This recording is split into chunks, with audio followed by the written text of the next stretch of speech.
اعوذ باللہ من الشیطان الرجیم بسم اللہ الرحمن الرحیم الحمد للہ رب العالمین وصلی اللہ علی محمد وآلہ الطاہرین اللہم صلی علی محمد وآل محمد وعجل فرجہ. السلام علیکم ورحمۃ اللہ وبرکاتہ.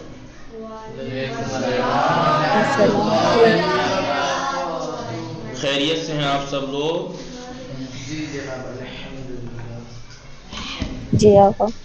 جی عارفہ، فاطمہ زہرا، نزہت فاطمہ، ثانیہ زہرا، آپ لوگ ٹھیک ہیں سب؟ جی ہماری گفتگو تاریخ میں جو شروع ہوئی تھی، تاریخ ہماری بک شروع ہوئی تھی، اس کے ہم نے 4 درس پڑھے. خلاصہ پھر بتانا پڑے گا چاروں درس کا یا سمجھ میں آ گیا؟ کئی روز دہراتا ہوں. جی درس یہ شروع ہوا تھا، یہ کتاب میں شروعات ہی میں پہلے ہی درس میں، کہ اگر کوئی شخص آ کے یہ کہے میں نبی ہوں یا میں رسول ہوں، اللہ کا بھیجا ہوا ہوں، یعنی دعویٰ کرے وہ نبوت یا رسالت کا، نبوت و رسالت کا، تو ہمیں کیسے پتہ لگے کہ یہ صحیح کہہ رہا ہے یا غلط کہہ رہا ہے؟ تو کہا اس کو پہچاننے کے کچھ طریقے ہیں، اس سے پتہ لگ سکتا ہے کہ یہ کتنا سچا ہے اپنی باتوں میں. پھر ان 4 میں سے ہمارے نبی کے نے بھی نبوت کا دعویٰ تھا، تو ہم دیکھیں گے کہ ہمارے نبی کی نبوت کو ان 4 میں سے کون سی بات سے لوگوں نے مانا. 4 باتیں ملا کر معیار کیا تھے؟ پہلا اس انسان کی گزشتہ زندگی. جی اس انسان کی گزشتہ زندگی پہ آپ ریسرچ کر لیجئے. جو انسان یہ کہہ رہا ہے کہ میں نبی ہوں، میں رسول ہوں، اس کی پیچھے کی زندگی، پیچھے کی مطلب ابھی دعویٰ کر رہا ہے نا، اس سے پیچھے بچپن سے لے کے اب تک اس نے کیسی زندگی گزاری ہے، کیسے کارنامے انجام دیے. اب اگر وہ آپ اس کی زندگی دیکھیں گے کہ اس میں جھوٹ بھی بولتا ہوا ملا ہے، کئی جگہ غیبت بھی کی ہے، فلا بھی کیا ہے، اخلاقی پستیوں والے کام کیے ہیں، تو ظاہر سی بات ہے بہت آسان ہے پہچاننا ہے جھوٹ بول رہا ہے، یہ جھوٹ بول رہا ہے. کیونکہ ایک نبی اور امام معصوم ہوتا ہے، غیر معصوم نہیں ہوتا، اس سے خطا نہیں ہو سکتی. اور اسے ہم نے غیبت کرتے ہوئے بھی دیکھا، مثلا اسے جھوٹ بولتے ہوئے بھی دیکھا، امانت میں خیانت کرتے ہوئے. لیکن اگر ایک ہمارے رسول کے بارے میں لوگوں نے، بہت سے لوگ جو ابتدائے اسلام میں مسلمان ہو گئے، وہ کیوں ہو گئے جلدی؟ کیونکہ رسول کی زندگی ان کے سامنے ہی تھی.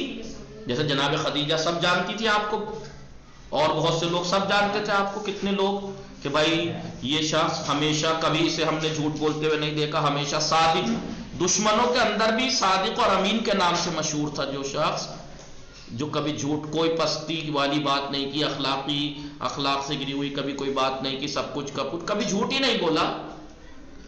تو اب اگر وہی کہہ رہے ہیں میں نبی ہوں، تو لوگوں نے مان لیا بالکل ٹھیک کہہ رہا ہے، یہ انسان جھوٹ نہیں بولا آج تک. لہٰذا ایک طریقہ تو یہ ہے کسی کو پتہ لگانے کا، اس کی تصدیق کرنے کا. دوسرا طریقہ کیا بتایا تھا نزہت فاطمہ زہرا؟ دوسرا طریقہ یہ تھا جی وہ جو احکام اور شریعت بتا رہا ہے کہ میں شریعت اور قانون اور احکام لے کے آیا ہوں، ان پہ غور و فکر کر لیجئے، اس سے پوچھ لیجئے کیا لے کے آئے ہیں آپ ہمارے لیے؟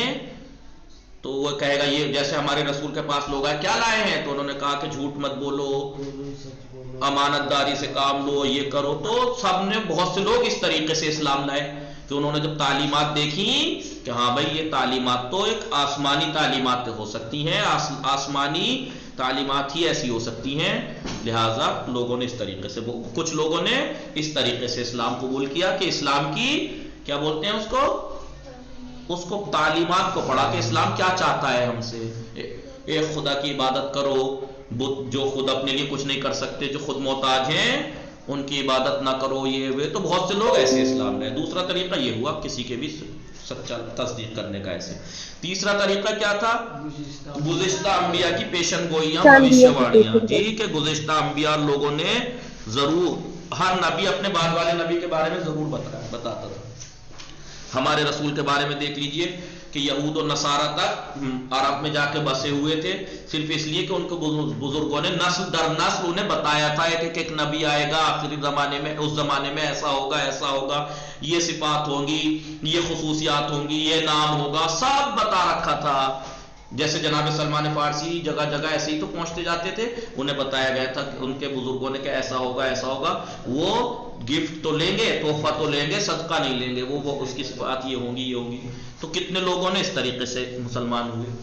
3 طریقوں کے، چوتھا طریقہ کیا تھا؟ معجزہ۔ معجزہ۔ چوتھا طریقہ تھا معجزے سے پتہ لگا سکتے ہیں آپ کہ وہ معجزہ اپنے دعوے کی دلیل کے طور پر معجزہ دکھائے جی۔ تو معجزے کے بارے میں پھر اس گفتگو کی ہم نے، معجزہ کسے کہتے ہیں جی؟ ایک انسان انسانی طاقت کے ذریعے سے اس کام کو انجام دینے سے عاجز ہوتا ہے، اور وہ اس کو کوئی شخص جو دکھاتا ہے وہ اپنے دعوے کی دلیل کے طور پہ دکھاتا ہے۔ ایسا نہیں ہے کہ ڈمرو بجا کے پبلک اکٹھی کرنے کے لیے لو جی لو دیکھ لو دیکھ لو، نہیں، تماشا نہیں ہے معجزہ۔ معجزہ تماشا چیلنج کے بارے جی، تماشا نہیں ہے، وہ اپنے چیلنج جو اپنے انہوں نے دعویٰ کیا ہے اس کے دلیل کے طور پر ہوتا ہے۔ اور دوسری سب سے اہم بات معجزے کی کیا ہوتی ہے؟ اس میں چیلنج ہوتا ہے، اس میں چیلنج ہوتا ہے جی، کہ چیلنج ہوتا ہے کہ کوئی کر کے دکھائے، اگر کوئی کر دے اس جیسا تو وہ معجزہ ہو ہی نہیں سکتا جی۔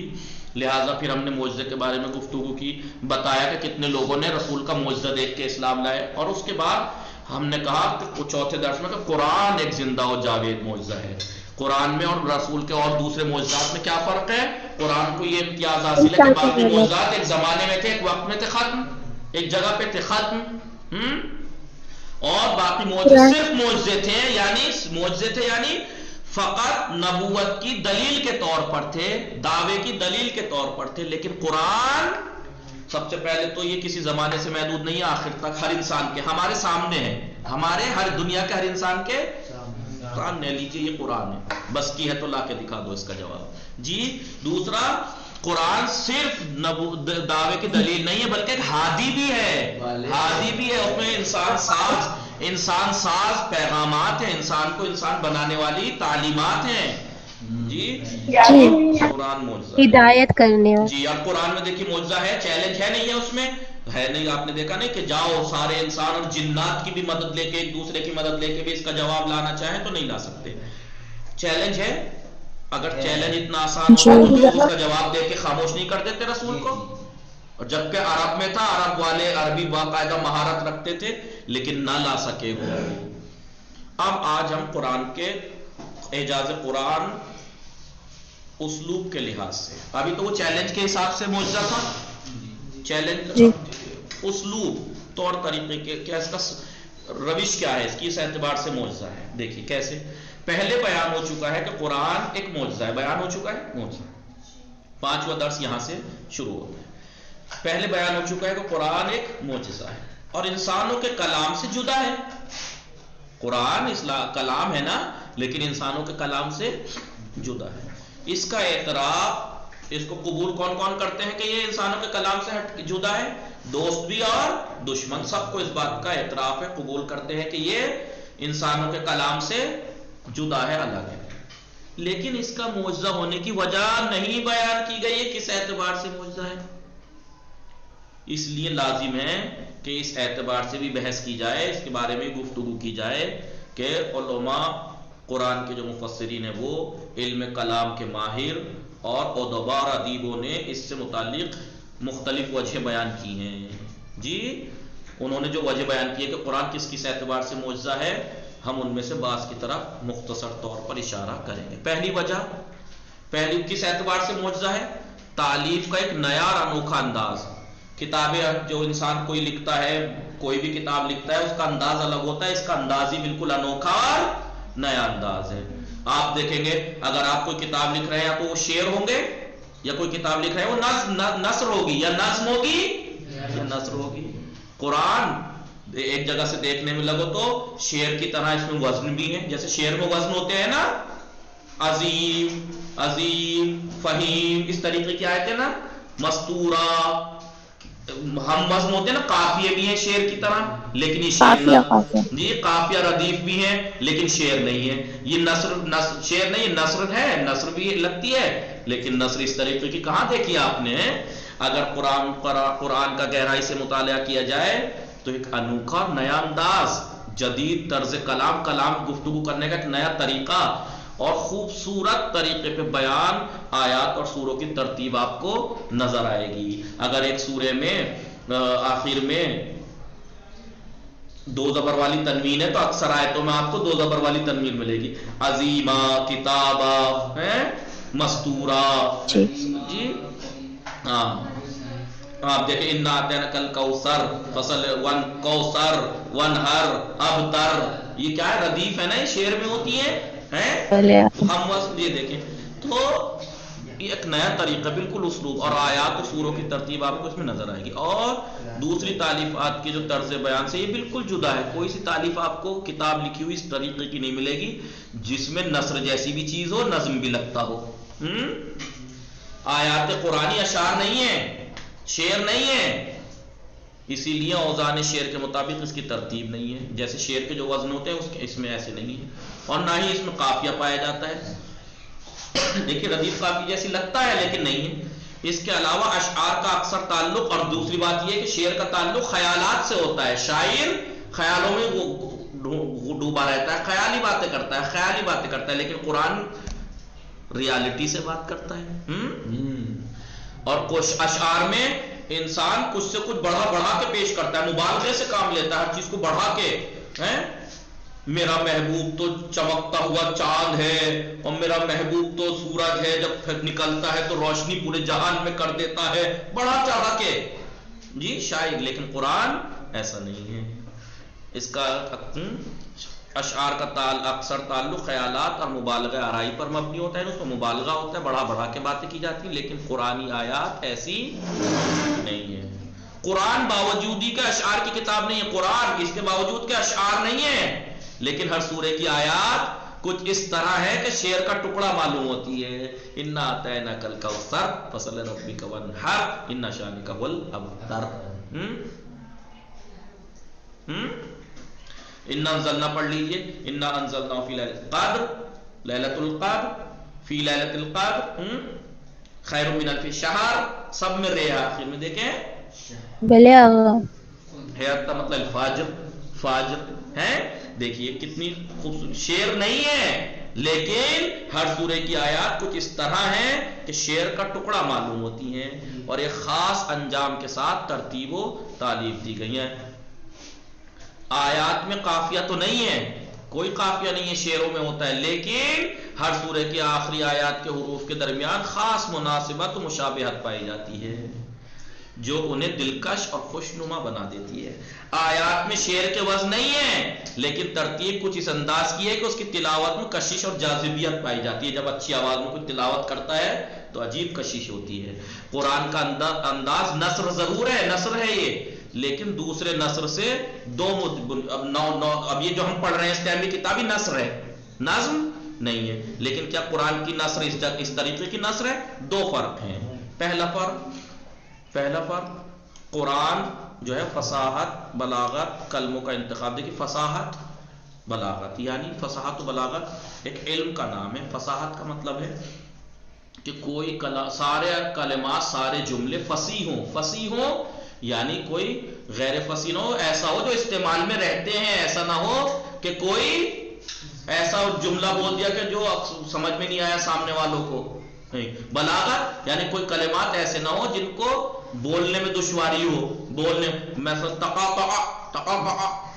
آپ علم بلاغت جب آپ پڑھیں گے، میں نے پڑھائی تھی کچھ لوگوں کو، تو دیکھیں گے پیچیدہ ہوتے ہیں ان کے ورڈز، جو پیچیدہ جن ورڈز ہوتے ہیں وہ بلیغ نہیں ہیں، وہ اسی لیے کہتے ہیں نا خطیب کو فصیح اور بلیغ ہونا چاہیے، فصیح اور بلیغ وہی ہے، اس میں فصاحت و بلاغت ہونی چاہیے۔ اور قرآن کی خاص بات کیا ہے؟ فصاحت کے اعتبار سے بھی معجزہ ہے، اس جیسی فصاحت کسی کلام میں نہیں، بلاغت میں بھی۔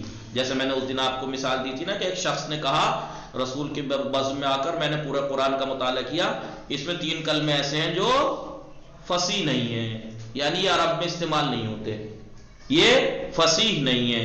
تو رسول نے کیا کہا نوزت فاطمہ، اس بڑے میاں تھے بیچارے بزرگ، کہا کھڑے ہو جاؤ، وہ کھڑے ہو گئے، کہا بیٹھ جاؤ، بیٹھ گئے، کھڑے ہو جاؤ، کھڑے ہو گئے، بیٹھ جاؤ، ایسے ہی کرتے رہے۔ آخر میں عاجز آ کے بڑے میاں کیا کہہ رہے ہیں؟ 3 ورڈ نکالے تھے انہوں نے، مجھے 2 یاد ہے، پتہ نہیں تیسرا کیا تھا، کبار، عجاب، اور ایک ورڈ اور ہے جو قرآن میں آیا ہے، اور اس نے کہا کہ یہ فصیح نہیں ہے، عرب میں نہیں بولے جاتے۔ رسول نے جب یہ کیا اس کے ساتھ تو کیا کہتا ہے؟ یا رسول اللہ انا شیخ کبار ھذا شیخ عجاب، وہی جملے بولے اس نے کہ میں بوڑھا آدمی ہوں، آپ یہ عجیب چیز کر رہے ہیں میرے ساتھ، اٹھ جا بیٹھ جا، اٹھ جا بیٹھ جا۔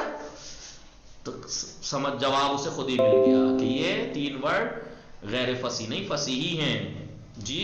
جب آدمی اس کا مطلب یہ ہوا جب آدمی کے ساتھ جب کوئی ایسی حرکت ہو تو جب عجیب و غریب کام ہوتا ہے جب یہ ورڈ ایک دم سے یوز کرتا ہے تو یہ فصیح ہے. فصاحت کے اعتبار سے ہوتا ہے یعنی آپ قرآن کا کوئی ورڈ ایسا لا کے نہیں دکھا سکتے جو فصیح نہ ہو اور کوئی ورڈ آپ ایسا نہیں دکھا سکتے جو بلیغ نہ ہو.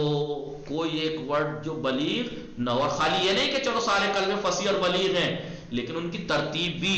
آپ ایک جملہ اگر یہاں پہ یہ لکھا ہوا ہے انا انزلناہ فی لیلۃ القدر تو انزلنا کے بدلے کوئی اور ورڈ نہیں رکھ سکتے آپ یہاں پہ. انزلنا ہم نے نازل کیا تو ہو سکتا ہے ایک ایک معنی کے لیے کئی کئی ورڈ ہوتے ہیں نہیں.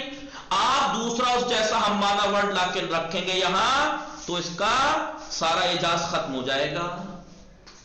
یعنی جو مثلا یہاں پہ کیا ہے قرآن فصاحت بلاغت یہ کلم و لفظ اگر وہاں پہ استعمال ہے مثال کے طور پر اگر کہہ رہا ہوں اگر انہوں نے اللہ نے یہ ورڈ یہاں استعمال کیا ہے تو اس کے علاوہ کوئی اور ورڈ اگر رکھ دیں گے تو کہیں نہ کہیں جھول آ جائے گا. کہیں نہ کہیں نزت فاطمہ زہرا جھول آ جائے گا. اگر قرآن میں یہ کہا ہے ان شانہ کا ابتر ابتر یعنی دم بریدہ جس کی نسل نہ کٹ گئی ہو اس ابتر ورڈ کی جگہ اس جیسے معنی کو کوئی اور ورڈ رکھ دیں گے وہ چاشنی رہے گی نہیں جھول آ جائے گا. یعنی کلموں کے انتخاب اور جملہ بندیوں کے اعتبار سے یہ معراجی شان اور اعلیٰ حد پر مشتمل ہے. یہ معراج ہے. یہ جملوں کی ترکیب کلماتوں کا چوز کرنا انتخاب جو کیا گیا ہے قرآن کے ایک ایک سورے ایک ایک لائن ایک ایک آیت میں ان کے بدلے کچھ اور رکھ ہی نہیں سکتا کوئی. اس طریقے سے رکھا گیا ان سے بیسٹ تھا ہی نہیں. یعنی یہ سمجھ لیجئے یہ معراجی شان اور اعلیٰ حد پر مشتمل ہے. بلند ترین مفاہیم ہے بہترین قالب میں ڈھالا ہے اسے سانچے میں ڈھالا ہے اور مناسب جملوں میں بیان کیے گئے ہیں. اور اس میں سادگی کے ساتھ ساتھ سلاست اور روانی بھی یہ نہیں ہے کہ پیچیدگی ہو. حسن کلام بھی ہے مٹھاس بھی ہے خوبصورتی زیبائی پائی جاتی ہے جو کسی اور کلام میں نہیں پائی جاتی. آپ یہ مت سوچیے گا قرآن صرف اس اعتبار سے معجزہ ہے کہ اس میں پیشن گوئیاں کی گئی ہیں کس زمانے میں بتا دیا گیا تھا قرآن نے کب جو باتیں کہی تھی وہ اب ہو رہی ہیں. قرآن اس اعتبار سے بھی معجزہ ہے. قرآن یہ نہیں ہے کہ آپ سوچیں کہ چلو ایک اعتبار سے معجزہ ہوگا. نہیں قرآن کی کوئی سمت آپ ایسے دکھائی نہیں سکتے کہ جو معجزہ نہ ہو. کلموں کا انتخاب ورڈز جو وہاں چوز کیے گئے ہیں وہ اس کا انتخاب میں بھی معجزہ فصاحت میں بھی معجزہ بلاغت میں بھی معجزہ جو ترتیب دی گئی ہے اس آیات میں وہ جملوں میں وہ بھی معجزہ جی. اس میں پیشن گوئیاں کی گئی ہیں پیشن کو ضرب المثل دی گئی ہیں ہر اعتبار سے مثالیں دی گئی ہیں واقعات پیشن گوئیاں بھی اور پچھلوں کے واقعات بھی گزرے ہوئے واقعات بھی جو بیان کیے ہر اعتبار سے معجزہ ہے. تعجب خیز یہ ہے کہ حضرت رسول اکرم صلی اللہ علیہ وآلہ وسلم کے خطبوں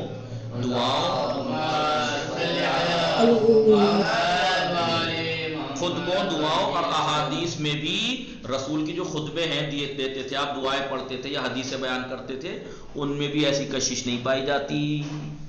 ان میں بھی یہ والی کلام خدا جیسی نہیں پائی جاتی.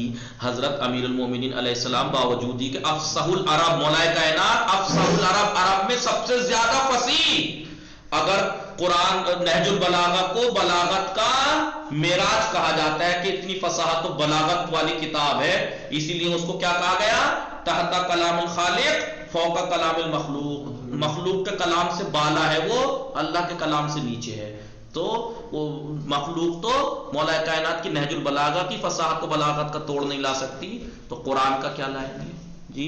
مولا کائنات اس کے باوجود کہ عرب کے سب سے فصیح بچپن سے ہی قرآن سے مانوس تھے حافظ تھے کاتب قرآن بھی تھے اور آپ کی نہج البلاغہ فصاحت و بلاغت میں دوسری کتابوں سے بلند و بالا مقام کی حامل ہے لیکن اس کے باوجود قرآن جیسی جاذبیت اور کشش نہیں پائی جاتی اس میں بھی.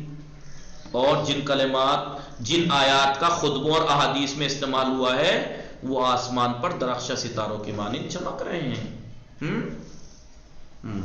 ایک فرق تو یہ ہو گیا دوسرے کلام میں دوسری نثری کلام میں اور قرآن کے نثر میں. دوسرا فرق کیا مطالب کی ترتیب کا. جو مطالب کی جو ترتیب ہے نا مطلب جو موضوع اور سبجیکٹ بیان کی اس کی ترتیب کے اعتبار سے بھی دوسری چیزوں سے اس میں فرق ہے. کیسے؟